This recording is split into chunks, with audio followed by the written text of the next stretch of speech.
सन 2012 में करप्शन के खिलाफ एक लंबी लड़ाई लड़ने के बाद केजरीवाल ने आम आदमी पार्टी का उद्घाटन किया। हम ऐलान करते हैं कि आज से हम लोग चुनावी राजनीति में कूद रहे हैं। ये पार्टी बनी और फिर चुनाव में सिर्फ इसलिए उतरी ताकि सत्ता में बैठी सरकार अपनी गतिविधियों में और ज्यादा ट्रांसपेरेंट रहे।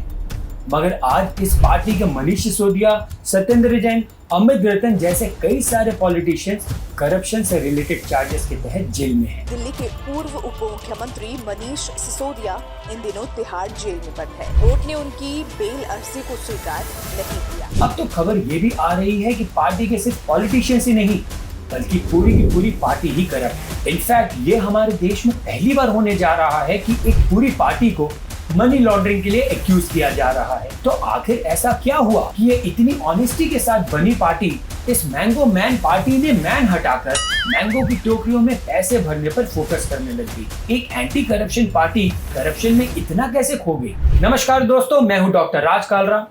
आज हम डिस्कस करेंगे कि कैसे हमारे देश की एक फेल एक्साइज पॉलिसी ने देश की सबसे बड़ी पार्टीज में से एक पार्टी को ही फेल कर दिया। अब आप पूछेंगे कि डॉक्टर साहब आखिर ये एक्साइज पॉलिसी क्या होती है? दरअसल एक्साइज एक तरीके का स्पेशल टैक्स होता है। ये एक ऐसा टैक्स होता है जो कुछ खास गुड्स या प्रोडक्ट्स पर ही लगाया जाता है और इंडिविजुअल लोगों को इसे नहीं भरना पड़ता है। इनफैक्ट एक्साइज बेसिकली सिर्फ बिजनेस के लिए ही होता है, लेकिन इसका मतलब ये नहीं है कि ये इंडिविजुअल्स को अफेक्ट नहीं करता, क्योंकि एक बिजनेस किसी भी प्रोडक्ट या गुड्स पर जितना हाई एक्साइज भरेगा उतना ही उस प्रोडक्ट का प्राइस इंडिविजुअल कंज्यूमर के लिए ज्यादा होगा। और इस एक्साइज टैक्स के लिए सबसे कॉमन शिकार ऐसे प्रोडक्ट्स होते हैं जिनकी हाई सोशल कॉस्ट होती है, यानी कि दारू, सिगरेट, तंबाकू जैसी चीजों पर अक्सर एक्साइज लगता है। अब ये तो बात रही एक्साइज की। अब आते हैं मेन मुद्दे पर, जो ये है कि आखिर आम आदमी पार्टी द्वारा इम्प्लीमेंट की गई एक्साइज पॉलिसी में ऐसा क्या था जिसके कारण हमारे देश में पहली बार पूरी की पूरी चुनावी पार्टी को मनी लॉन्ड्रिंग के लिए कटघरे में खड़ा किया जा सकता है। तो हुआ यूं कि 2021 और 2022 के साल में आपकी दिल्ली सरकार ने एक नई एक्साइज पॉलिसी को लागू किया।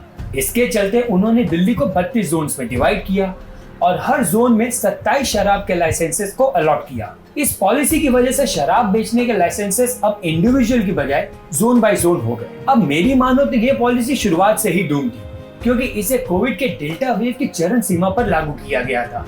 और अगर कोविड काफी नहीं था तो दिल्ली में धर्म और पेरेंट्स से लेकर ऑपोजिशंस के ग्रुप तक सब इस पॉलिसी से नाखुश थे। इसलिए दिल्ली सरकार को मजबूरन वश पिछले साल अपनी पुरानी लिकर और एक्साइज पॉलिसी पर जाना पड़ा। मगर खेल तो अभी बस शुरू ही हुआ था। 8 जुलाई 2022 को दिल्ली के चीफ सेक्रेटरी की रिपोर्ट ने दिल्ली सरकार में एक विस्फोट कर दिया। उनको दाल में कुछ नहीं बल्कि आम आदमी पार्टी की पूरी दाल ही काली लगी।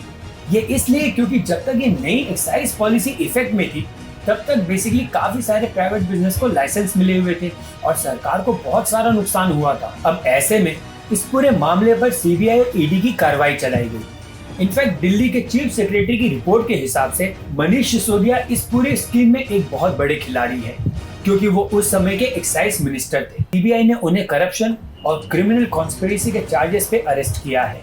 मगर सिर्फ इतना ही नहीं, ईडी का ये भी कहना है जिन लोगों के लिए आप फाइनेंशियल फेवर्स कर रही थी उन लोगों ने आपके गोवा इलेक्शन कैंपेन को भी फंड किया था। तो मतलब कि किसी और का काला सोना और आप पार्टी अपना बता रही थी। इसे मनी लॉन्ड्रिंग का दर्जा दिया जाता है।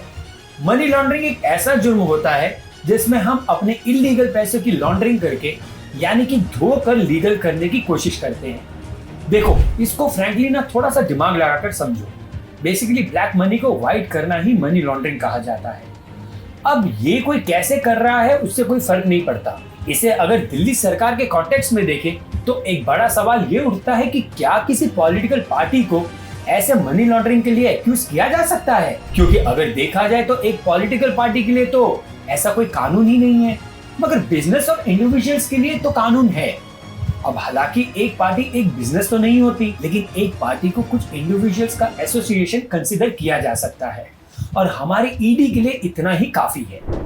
मतलब कि इस बात का पूरा चांस है कि इस पार्टी को एक्यूज की पद्धति मिल सकती है। और अगर ये एक्चुअली हो जाता है तो ये हमारे देश के हर सिस्टम के लिए पहला केस होगा। इनफैक्ट ईडी और ईसी यानी कि इलेक्शन कमीशन इस पर काफी सारे एक्शंस ले सकती है। लेकिन वो कहावत है ना, इनोसेंट अंटिल प्रूवन गिल्टी। आप पे सिर्फ एक्यूज ही लगते जा रहे हैं और उससे कुछ नहीं होता।